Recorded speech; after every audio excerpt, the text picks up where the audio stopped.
Ушатам да эмне кылсам? Күндө аялым менен урушкан. Аялым күндө айтат. Атаңды жок кыл. Үйдү чачты дейт. Мени жумшайт дейт. Дасторконду булгады дейт.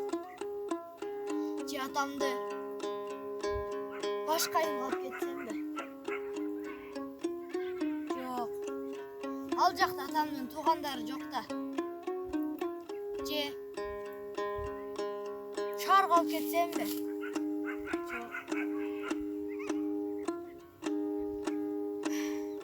Андан көрө атамды жакшы бир карылар үйүнө апарайын.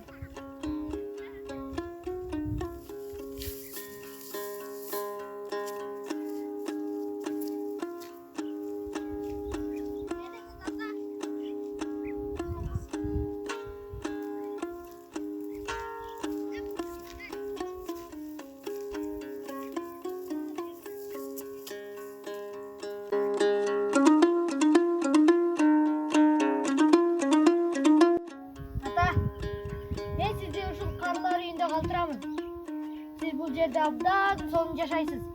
Сизде урушуу келиниңиз да жок. Карылыңызды абдан бактылуу өткөрөсүз. Макулбу ата?